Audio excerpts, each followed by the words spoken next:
El primero de ellos es un cambio metodológico del Instituto Nacional de Estadística que empieza a operar a partir del año 2023, es decir, que se acaba de poner en marcha.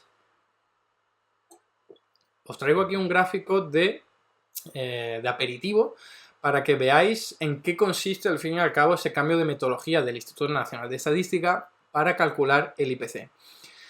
En este gráfico tenemos la inflación de la eurozona, que sería esa barra más azulita o azulada, y luego la inflación de España, pero retrasada 2 meses hacia el futuro. ¿Vale? Es como coger la gráfica que tendría y llevarla, desplazarla hacia la derecha 2 meses. Pues da la casualidad de que coinciden, al menos en los últimos años, y de una forma bastante sorprendente para tener 2 meses de retardo. ¿Vale? ¿Por qué ocurre esto? Pues por una cuestión estadística. Una cuestión matemática que no es muy compleja, pero trataré de explicarlo lo mejor posible, teniendo en cuenta que tiene cierta complejidad, ¿no? No es tan sencillo. Pero fijaos, la tarifa de la luz, yo creo que todo el mundo ya es consciente de que hay dos tipos de tarifa. Está la regulada, que sería aquella que depende automáticamente de los vaivenes del mercado, ¿vale? De ese mercado en el que van las empresas energéticas a comprar energía de los centros en los que se están subastando, ¿vale?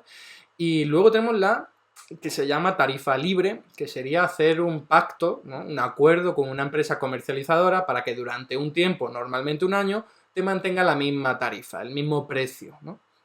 Entonces, ¿qué ocurre con esto? Que el Instituto Nacional de Estadística ha supuesto siempre, o al menos desde los últimos años, que toda la familia teníamos la tarifa regulada, esa que cambia automáticamente con el mercado. Y a pesar de que para entonces solo era un 40% la gente que tenía esa tarifa. Actualmente rondamos ya el 30%. ¿Vale?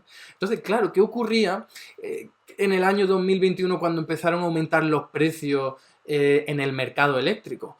Pues que a la gente que tenía esa tarifa regulada, que es la que varía automáticamente con el mercado, se le encarecía todo, automáticamente, estaba aumentando, como ahí podéis ver en la parte de 2021, se le aumentaba todo y por lo tanto le salía más cara la luz y el Instituto Nacional de Estadística suponía que le ocurría a todas las familias, cuando en realidad el 60% no le ocurría, al menos en ese momento. Entonces eso es un sesgo, un error estadístico que cometía el Instituto Nacional de Estadística y que ha enmendado solo ahora, solo a partir de enero de 2023. Le tiraron de la oreja hasta el director, le tiraron de la oreja la Unión Europea. No estamos hablando de que esto fuese un movimiento por parte del gobierno español, sino que es que era la Unión Europea, porque todo el mundo se da cuenta que era una aberración, era una barbaridad calcular el IPC a partir de una suposición que no era real, que era que todas las familias tenían esa tarifa regulada que se estaba elevando con el tiempo. Por cierto, esa tarifa ha sido siempre, desde su origen en 2014, la más barata con diferencia. Solo en estos últimos años la cosa ha cambiado, ¿eh?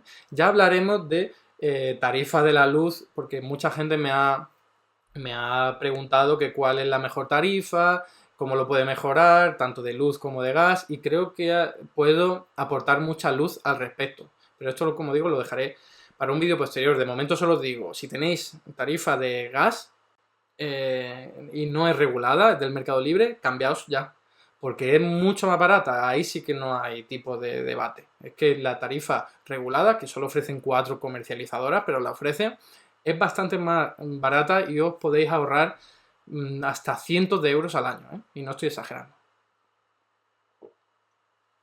Pero como digo, eso lo dejaré para otro momento, ¿no? Quizás una semana en la que tengamos menos noticias. Bien, entonces, ¿qué es lo que ha hecho el Instituto Nacional de Estadística? Pues cambiar esta metodología, por fin. Entonces, esto ha jugado en contra de la inflación. O mejor dicho, ha jugado a favor de agravar la inflación. Porque las estimaciones internacionales que se hacían al respecto era que, bueno, claro, no he terminado mi explicación, perdón. En este gráfico en el que el IPC de España acababa como adelantándose un poco a la inflación de la eurozona, era simplemente por esto, porque los precios internacionales que afectaban a la generación eléctrica se trasladaban automáticamente al IPC de España. Los cambios, si aumentaban mucho los precios en el mercado internacional y en el mercado eléctrico, automáticamente el IPC lo recogía.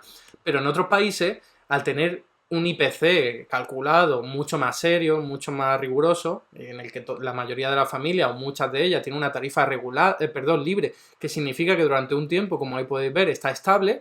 Entonces, claro, el efecto del precio internacional tarda tiempo en llegar. Y aquí en este gráfico podéis ver como unos 2 meses de retraso. En Europa se tarda como unos 2 meses en recibir ese impacto de los precios internacionales a través del mercado eléctrico.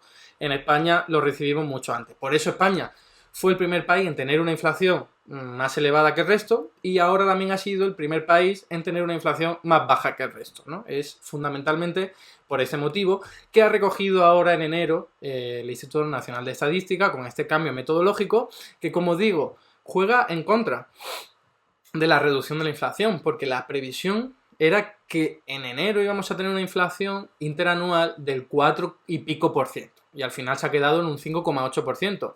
¿Por qué?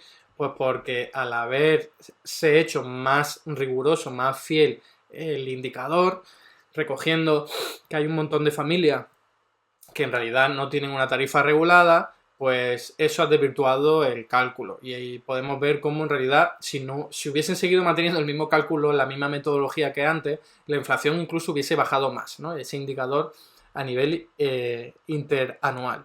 Pero ha habido otro cambio importante en el Instituto Nacional de Estadística a la hora de calcular el IPC.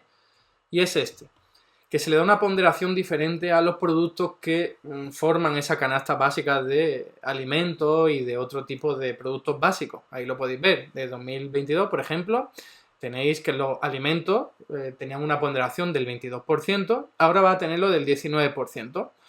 Fijaos que esto juega a favor de reducir la inflación, porque, claro, los alimentos se han disparado mucho y su peso ahora es más reducido. Pero, perdón, pero también tened en cuenta que hay otros productos como la vivienda que han perdido peso. Y la vivienda, que se refiere a los gastos asociados a la vivienda, normalmente electricidad, gas, fijaos lo que ocurre. Que vivienda es el factor que más reduce la inflación a través del IPC, porque en estos últimos meses está cayendo, como acabamos de ver, ¿no? Los precios internacionales del gas natural y por lo tanto del precio eléctrico están cayendo. Así que tenemos aquí como algo variopinto, ¿no? Hay algunos cambios que empujan la inflación al alza y hay otros cambios que empujan la inflación a la baja. Por supuesto, la derecha, y entre ellos, por cierto, la calle, ha aprovechado, pues se ha quedado con lo de los alimentos y ha dicho, esto es una manipulación del Instituto Nacional de Estadística para que parezca que haya menos inflación. Bueno, pues no es así, para empezar, porque es por una recomendación, sugerencia, instancia de la Unión Europea, otra vez, ¿no? Y luego, porque en realidad habría que hacer un cálculo más detallado, pero si la vivienda es lo que más ha contribuido a reducir la inflación y resulta que ahora el nuevo método le quita importancia, pues esto juega a que la inflación no se ha reducido tanto como debería a través de ese indicador, ¿no? Por eso digo que esos cambios metodológicos han jugado en contra, a pesar de lo que diga la calle, a pesar de lo que diga la derecha económica. ¿Por qué? Como os comentaba, analistas internacionales que estaban esperando la inflación de España, el indicador adelantado del IPC, porque sabían y saben que está adelantada con respecto a la eurozona. Entonces decían, joder, a ver qué le ocurre a España, porque probablemente esto es lo que le ocurrirá a los países de la eurozona. Y esperaban una inflación del 4 y pico, 4,7% interanual, ¿no? Y lo que ha ocurrido es que se han llevado una sorpresa, porque no ha ocurrido eso, no han visto ese indicador, sino que han visto el de 5,8% debido a estos cambios metodológicos. Así que los cambios metodológicos juegan a favor de dar una mala imagen de la inflación, ¿vale? O en contra de la inflación entendido de esa forma.